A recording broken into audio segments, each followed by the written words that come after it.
Mob Psycho 100, Season 2. A farmer employs Reagan and Mob to take care of a spirit on his property. When the spirit, Wriggle Wriggle, learns that they intend to exorcise him, he engages in a struggle with Mob. Mob subdues the spirit by using his abilities to manipulate vegetation. Return to the classroom, where Kamuro Shinji, the president of the student council, resigned as a result of framing some of the other pupils. Misato is interested in using this chance to advance Mob by taking the helm of the student council.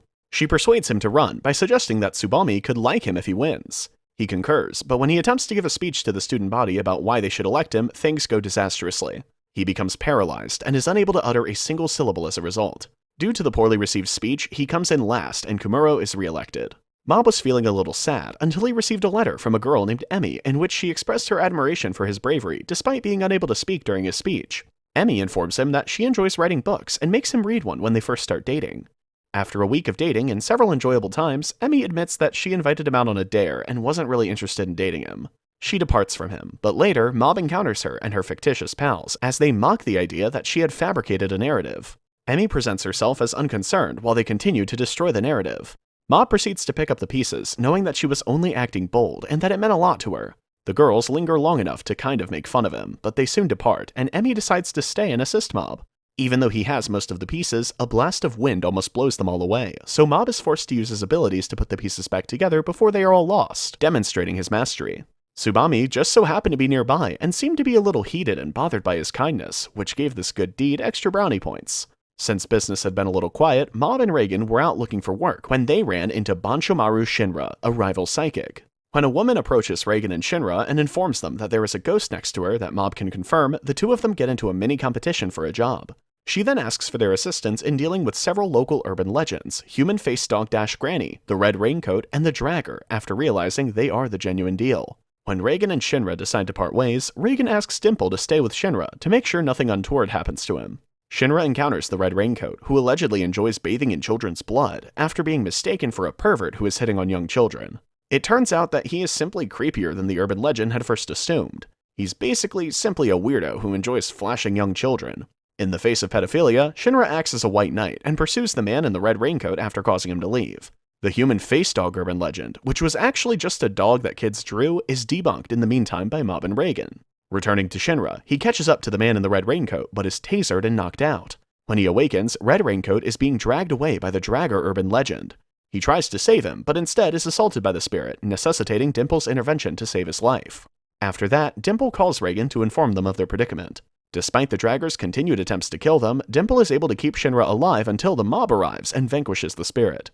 After the Red Raincoat is taken into custody, Dash Granny is left as the only remaining urban legend. To increase his chances of landing additional jobs, Reagan created a website. Everything's going great for the website until he receives a request from a client to curse another man. Reagan initially declines, but after growing weary of the man's persistent pestering, he agrees to give him a fake charm, with the promise that soon something horrible will happen to the man if he wears it. Later, when Mob and Reagan visit a woman's flat, it turns out that there is no ghost there. Instead, the neighbor was spying on the girl because he was in love with her. Naturally, she doesn't take this too well, and he ends up being jailed despite not really knowing the charges against him. Then, when they try to take a ghost selfie in a haunted location, some college students employ Reagan to keep them safe. They leave Reagan and Mob stranded after failing to take action and refusing to pay them. Reagan is then approached by the college students, who are now troubled by the ghostly image they captured in one of their photographs and want to rehire him. Everyone goes back to the haunted place, where they discover that the ghosts are actually a nice family who simply want to spend one last moment together before they pass away. The college students suggest that Mob kill the innocent spirits, even though Mob does not want to. In an effort to make the father spirit lose control, erupt in wrath, and attack, Dimple intervenes and agitates him.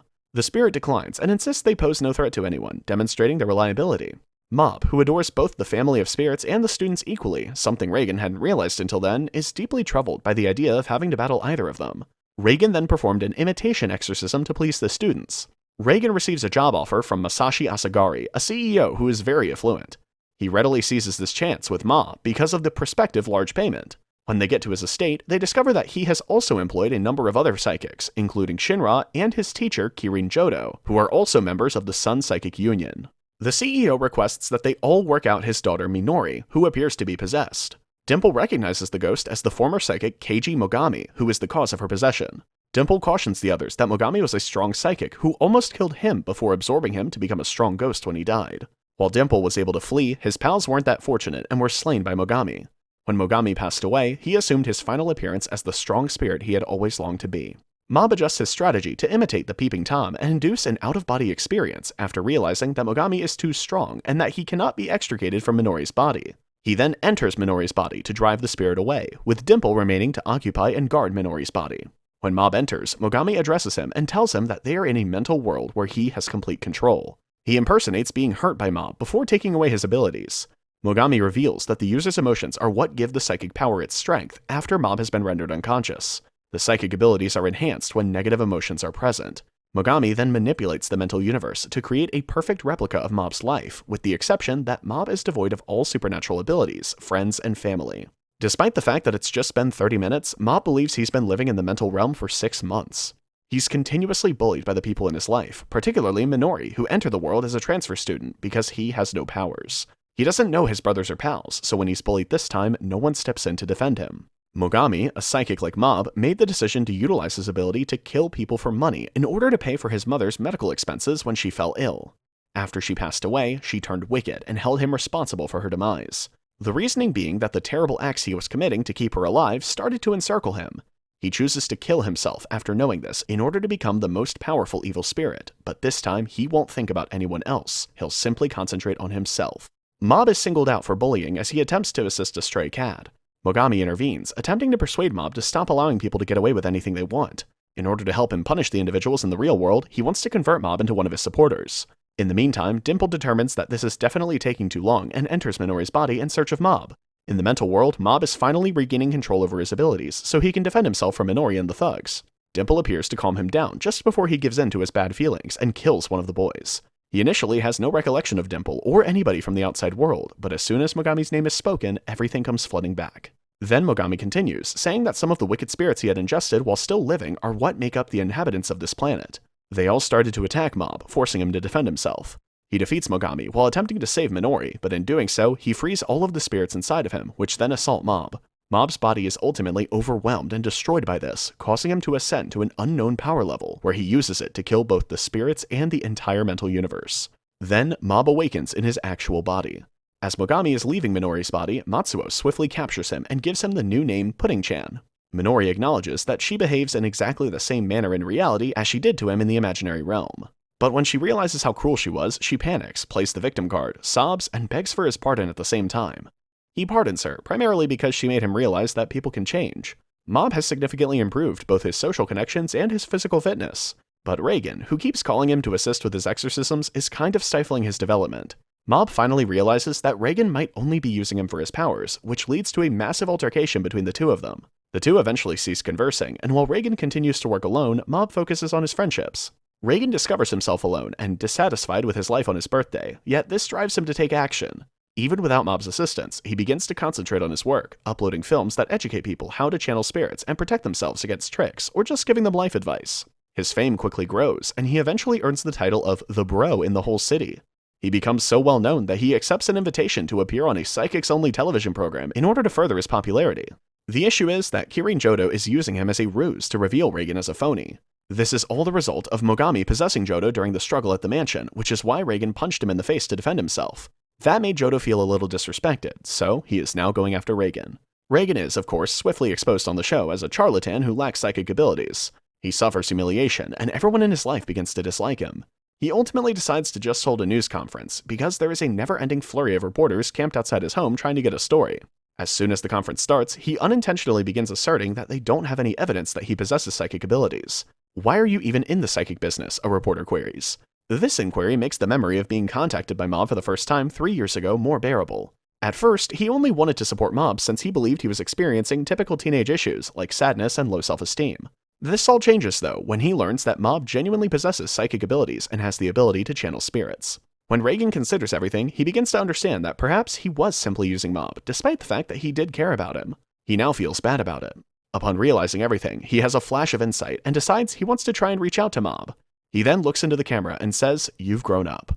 Reagan simply says that the media should come up with a new story after the entire building begins to tremble and all of the cameras and equipment begin to hover. Later, as he is walking back, he conveniently runs into Mob and Dimple. They eventually make up because Mob still thinks that Reagan is, and always has been, a good person. Mob vows to himself that if he participates in the upcoming marathon and places in the top 10, he would impress Tsubami and eventually get up the nerve to ask her out. He gives it his all during the marathon, but he only manages to place 74th before passing out. Returning to Reigen, he receives a request for relationship guidance from a friend of Tsubame. Due to a photo at Reigen's office, Tsubame realizes there may be a connection between the mob and Reigen. Let's get back to Ritsu, who receives a knock at the door when he is at home with his parents. When he answers it, he discovers Sho Suzuki, the Claw leader's son. Later, when Mob gets to his house, he witnesses it burning down. He searches the flames and finds some burned bodies, which makes him emotionally unbalanced. When Dimple tells Mob that the bodies are fakes, he is saved from going into a full-blown meltdown, since he believes that his family has died. He uses his senses to locate espers in the area and meets two people who were looking for him, two scars from the main branch of the Claw. He disposes of them because neither of them know what happened to his family. After that, Koyama and Sakurai pick him up and take him to meet with other espers. This also applies to the former 7th Division Scars, who formed a team after the division was disbanded as a result of their failures. Due to the presence of espers from the Awakening Lab, it appears that the entire gang is present. They talked about how Claw planned to invade the city, thus they were going after espers who might stand in their way. When Reigen tells Mob that he feels that his family is safe, Mob instantly loses consciousness. A member of Claw's Ultimate 5, which is their most skilled fighter, Nozomu Hattori, broadcasts to Toichiro Suzuki, saying that Claw is going to war with the city and the world. In reality, Sho is collaborating with Ritsu to protect his father. The parents of Mob are okay and were removed from the situation by being transferred to a resort. Sho was also in charge of the fake bodies that were left at Mob's house in an effort to motivate Mob to confront Claw. Joseph, one of the espers in Claw, tries to incite a revolt among the Claw ranks while actually working undercover for the government. Members of the Final Five handle him, and this is simply resolved. Ryo Shimazaki, another one of the five, is given the task of kidnapping the Prime Minister by the Claw leader. Hanazawa, who is passing by, tries to halt, but Shimazaki fights him and the Prime Minister is kidnapped as a result. Sho and Ritsu battle club members to reach the tower, where Claw is firing its strikes so that Sho can face his father. Hanazawa and the others decide that they must also fight back, so they begin preparing for their assault by having half the team cause a distraction so that the other half may sneak inside the tower. Shimazaki refutes this as he tracks down the infiltration crew and easily eliminates them. Since Mob is still unconscious and they are being attacked by a group of espers sent to kill Mob, Reigen stays behind with Mob and Dimple. While most of the guys are put to sleep by a spray used by Reigen, the 5-member Hiroshi Shibata transforms into a raving lunatic, causing Dimple to take over the body of the Mob and flee. His initial reaction was to get away, but as Tsubame may be in danger as he passes by in a crowd, he is forced to defend himself. Dimple receives a powerful enough blow that he is forced away from Mob's body, which is launched into the air. Members of the Improvement Club who attempt to defend Mob from Shibata are neatly apprehended. Surprisingly, this doesn't go so well, and they're all very easily handled. When only Musashi is left to defend Mob, Dimple takes control of him to give him the strength he needs to fight back versus Shibata. They do succeed in buying Mob enough time to regain consciousness, and after he rejoins the battle, he takes care of Shibata for them. When Mob is on his way to the tower and gets into a struggle with Claw members, Matsuo sees him and believes that he needs assistance, so he enters the battle with his spirits. Mogami gets released after the flask holding him is broken during the struggle. Mogami, who isn't all that happy right now, easily destroys Minagishi with no real effort before vanishing into thin air. Shimazaki separates Sho and Ritsu as well, but lets Sho continue so that he can concentrate on his battle with Ritsu. Ritsu isn't doing so well, and right before he's killed, the entire gang of espers make an appearance alongside Hanazawa to aid in the battle against Shimazaki. Sho challenges his dad. He attempts to use all the strength he's been hoarding for 3 months to defeat his father in a single blow. Sho doesn't have much of a chance because his father possesses the same talent and has been hoarding it for 20 years. Shimazaki and the rest of the espers engage in an epic battle in which they rapidly discover that Shimazaki is still superior to them. Shimazaki is then diverted by Mob's approaching presence, which enables Reigen to approach him covertly and deal him a fast flurry of blows. He decides to dip because he genuinely doesn't want to participate in the conflict after realizing how powerful Mob is. Mob departs from the group and enters the tower alone, telling Dimples that the others would only stand in his way.